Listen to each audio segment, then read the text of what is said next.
عايز اكلمكم النهارده عن موضوع لو انا كنت مخلص ثانويه عامه السنه دي هعمل ايه بمجموعي في حاله ان انا جبت 60% او اكتر حتى، بكلام واقعي قابل للتنفيذ. ولو انت واحد من الناس مخلص ثانويه عامه السنه دي وعندك الشروط ديت، ان شاء الله تلاقي الاجابه اللي ممكن تاخدها وتستفيد بيها ايا كان حالتك. السؤال دوت اتسالته كتير الفتره اللي فاتت، بس حبيت ان الدنيا تهدى مع الناس وتعدي صدمه النتيجه، لان انا كنت في يوم من الايام في مكانكم وعارف الشعور الرخم لما الواحد يجيب المجموع اللي هو ما كانش متطلع ليه او كان نفسه فيه.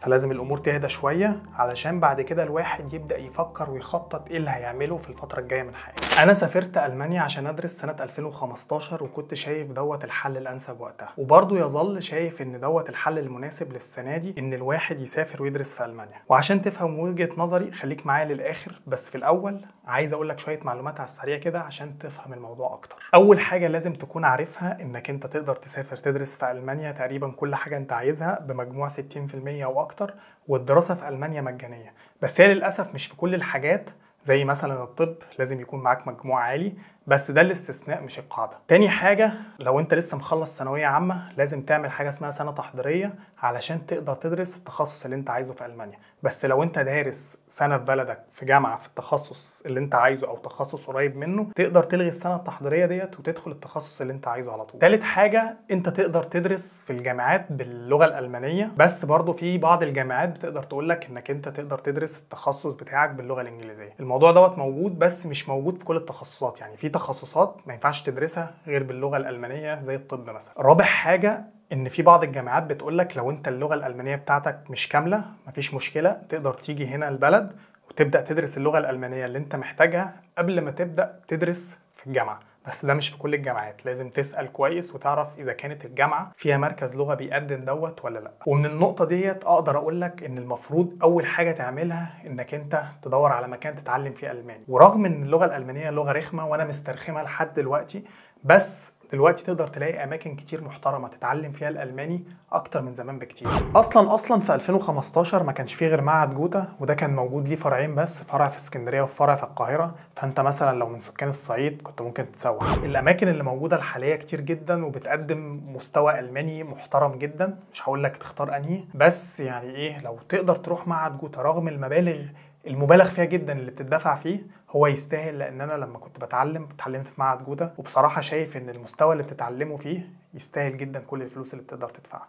بس مش كل الناس تقدر تدفع المبالغ ديت، فلو انت واحد منهم عادي روح للاماكن التانية اللي بتقدم برضه الماني بجوده محترمه جدا. بس في نقطه عايزك تاخد بالك منها كويس جدا، وهي تعتبر العقبه الرئيسيه والكبرى لكل الناس في موضوع الدراسه في المانيا، وهي الحساب البنكي. الحساب البنكي ده باختصار هو مبلغ بتحطه في بنك ألماني، وبيكون حوالي 11900 يورو في وقت تسجيل الفيديو دوت، على أيامي كان 8000 يورو، وهو بيزيد مع الوقت بسبب التضخم اللي موجود في العالم كله وأولهم ألمانيا. بس في الآخر الفلوس ديت بتبقى فلوس بتاعتك أنت، وألمانيا بتطلبها منك كشرط للفيزا علشان تضمن إنك أنت لما تيجي ألمانيا أول سنة يكون عندك فلوس تقدر تصرف بيها على نفسك وما تحتاجش لحد، فهو في الاخر فلوسك. بس لو انت دلوقتي حبيت تحول الرقم دوت بالجنيه او بعملة بلدك هتلاقي ارقام فلكية، فهو مش مناسب لكل الناس. البديل بقى عن الحساب البنكي هو ان يكون عندك حد في المانيا يقدر يضمنك ويعمل ورقة معينة بتقول ان هو متكفل بمصاريفك، وبالورقة ديت تقدر تاخدها وتقدم على الفيزا، وتقدر تاخد الفيزا بشكل طبيعي جدا اكنك عندك الحساب البنكي.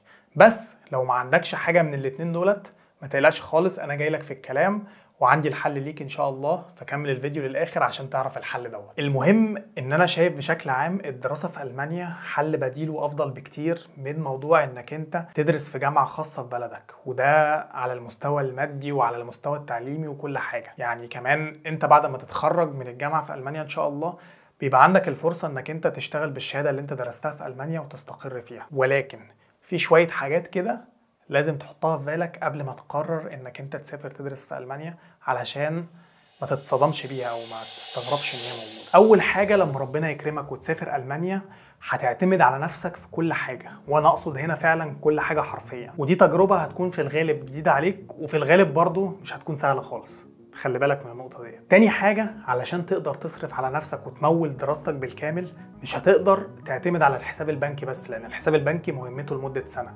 فانت في الغالب هتضطر انك انت تنزل تشتغل اي حاجه متاحه قدامك علشان تقدر تصرف على نفسك اثناء دراستك. تالت حاجه، الدراسه نفسها هتكون تحدي كبير بالنسبه لك رغم جودتها العاليه، لكن انت في الاخر بتدرس بلغه اجنبيه جديده بالنسبه لك اللي هي الالماني، وفي نفس الوقت نظام الجامعه مختلف جدا عن نظام الجامعات اللي موجوده في مصر. المهم عشان ما اطولش عليك، هتلاقي في فيديوهات موجوده بتشرح الكلام ده بتفصيل اكتر، موجوده في وصف الفيديو تحت لو حابب تبص عليها بعد الفيديو ده.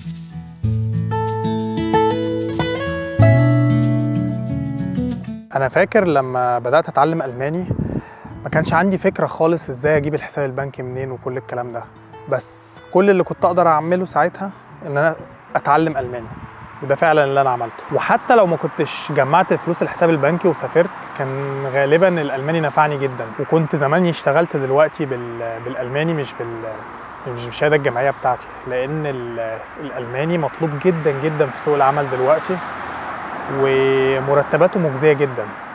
ده غير انك علشان تنزل سوق العمل اصلا وانت بتشتغل بالألماني وهتدرس في معهد جوتا اللي هو بالمناسبة اطول من الطبيعي، محتاج حوالي 15 شهر تقريبا علشان توصل لمستوى يأهلك انك تشتغل في سوق العمل. طبعا زي ما قلت اقل لو بتدرس او بتتعلم في مكان مش في معهد جوتا، بس يكون مكان محترم عشان تكون معاك يعني لغة كفاية انك انت تشتغل. وده على عكس مثلا بقية الجامعات او بقية الكليات اللي موجودة في مصر. يعني على الاقل علشان تبدأ تنزل سوق العمل بشهادتك الجامعية انت محتاج 4 سنين دراسة ان ما كانش اكتر.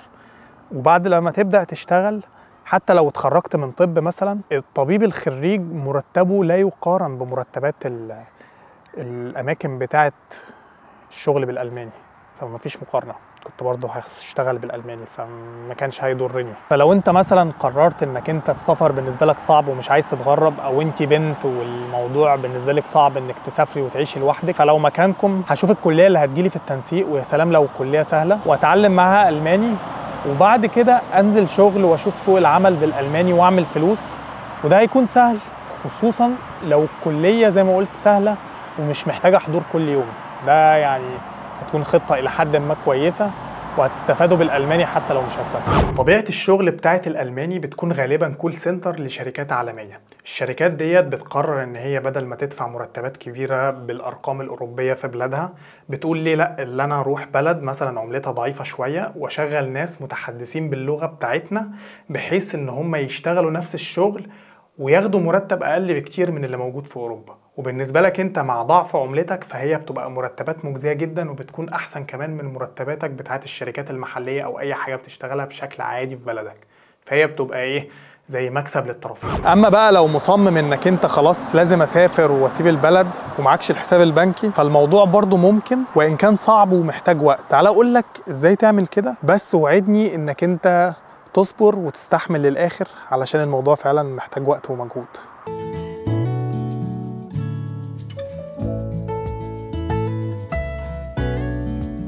بصراحة أنا لو كنت مكانك دلوقتي كنت هبقى عايز أعمل أي حاجة عشان أسافر. فهو أنا مش بقولك إنك أنت عايز حاجة زيادة عن اللزوم أو كده، لا بالعكس، هو يعني حاجة من حقك إنك تعملها. المهم بص يا سيدي، أنت تمسك العصاية من النص وتدخل الكلية اللي هتجيلك في التنسيق، وليكن مثلا تجارة هتنفعك بعدين وتمشي فيها عادي جدا، وفي نفس الوقت تمشي في الألماني. ويا سلام لو تقدر تبدأ فيه من دلوقتي ابدأ. أول بقى ما تخلص الألماني وتبقى جاهز لسوق العمل، ابدأ انزل الشغل واشتغل مع الدراسة، وحاول كل مثلا مرتب يجيلك أو كل فلوس تجيلك أول بأول حاول تحولها ليورو وتخليها معاك، وتفضل تشيل الفلوس ديت وتحوشها لحد ما تعمل الحساب البنكي.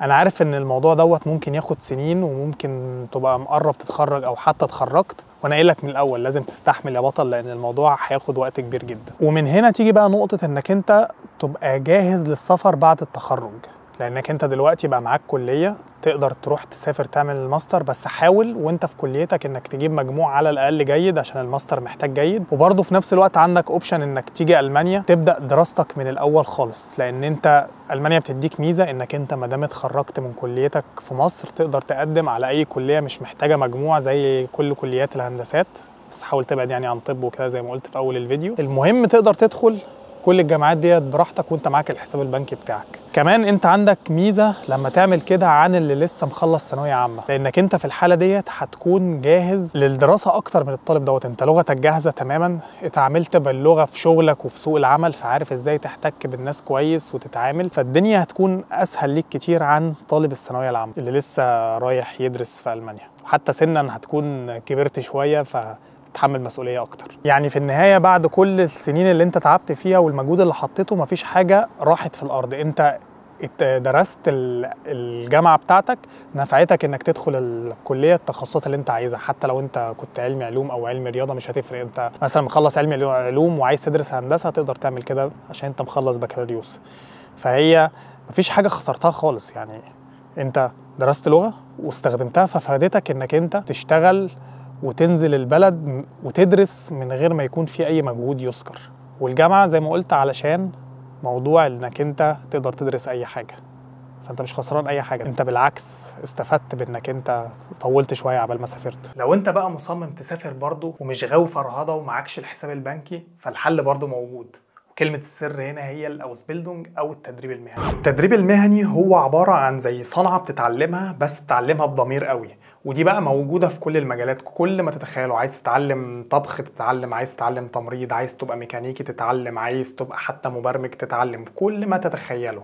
الفكرة انك انت بتقعد في التدريب دوت 2 أو 3 حسب التدريب، وبيكون نص الوقت بتاعه موجود في المدرسة بتتعلم حاجات نظرية، والنص التاني بتاعه بيكون في المكان اللي بتعمل فيه الحاجة العملي. فمثلا لو انت بتعمل تدريب مهني كتمريض هيبقى الجزء بتاع العملي بتاعك في المستشفيات وهكذا. ميزة التدريب المهني هنا انك انت وانت بتدرس بيدوك زي مبلغ مادي او مرتب. خلينا نقول المرتب دوت هو قليل شوية بس بيكون كافي انك انت تقدر تصرف على نفسك وتعيش حياتك بشكل طبيعي. ومن هنا جت الفكرة بتاعة انك انت مش محتاج حساب بنكي علشان تقدر تسافر وتاخد التدريب المهني دوت. كمان في نقطة حلوة قوي في التدريب المهني، وهي انك انت طول ما انت بتدرس اهو زي ما قلت بتاخد المرتب بتاعك، فانت مش محتاج اثناء الدراسة انك انت تنزل تشتغل عشان تقدر تصرف على نفسك، فبتكون حياتك اريح شوية او اريح كتير قوي وانت بتدرس لانك مش محتاج تشتغل. بس في نقطة مهمة لازم تركز فيها، وهي ان التدريب المهني محتاج على الاقل الايام ديت ان يكون معاك مستوى الماني B2، على عكس مثلا الدراسة بتاعت الجامعة اللي الجامعة فيها بتقولك ممكن تيجي تكمل اللغة بتاعتك لو انت لغتك ناقصة. فانت لازم وانت مسافر تعمل التدريب المهني ان تكون لغتك جاهزة للدراسة على طول. ولو عايزين تفاصيل اكتر عن موضوع التدريب المهني موجود برضو في وصف الفيديو فيديو كامل شرح فيه بالتفصيل كل حاجة عن التدريب المهني. لو مهتمين بيه انزلوا شوفوه بعد الفيديو دوت. وطبعا بعد ما تتخرج فانت عندك الفرصة متاحة جدا انك انت تشتغل اللي انت درسته في ألمانيا وتستقر فيها زيك زي لو انت كنت جيت تدرس. بل بالعكس كمان عندك فرصة لو حابب يعني انك انت بعد التدريب المهني مثلا تشتغل بارت تايم بالحاجة اللي انت درستها او تعلمتها خلينا نقول، وتروح تدرس في الجامعة التخصص اللي انت عايزه. ففتحالك برضو ميزات كتير حتى لو انت اخدت الموضوع بلفة كبيرة شوية برضو. دي الافكار اللي كانت هتدور في دماغي غالبا لو كنت مخلص ثانوية عامة السنة ديت ومعايا كل المعلومات اللي انا عارفها عن ألمانيا وعن الدراسة حاليا. بس لو انت طبعا عندك افكار احسن من كده ممكن تشاركني بيها في الكومنتات وتساعد بيها غيرك، هتكون طبعا صدقة جارية ليك. بس قبل ما اقفل الفيديو عندي كده كام كلمة عايز اقولهم. ايا كان الطريق اللي انت هتمشي فيه في حياتك لازم هيكون فيه تعب، سواء هتتعب وتشقى دلوقتي علشان تأمن لنفسك مستقبل احسن، او انك تكسل وتطنش الدنيا كلها وبرضه هتتعب قدام، لان دوت الطريق اللي انت هتختاره لنفسك ومش هيكون بايدك انك تختار تتعب ولا ما تتعبش. لكن لو تعبت في الاول انت بتختار الطريق دوت، انت اللي مختار انك تتعب دلوقتي علشان تبقى احسن بكره. وخليك دايما عارف مهما كانت ظروفك حاليا ومهما كان وضعك سيء انت اكيد في حاجه في ايدك تقدر تعملها. دي اللي انا عايزك تركز عليها وما تشغلش بالك خالص باي حاجه تانية انت مش قادر عليها وسيبها على ربنا. بس كده، سلام.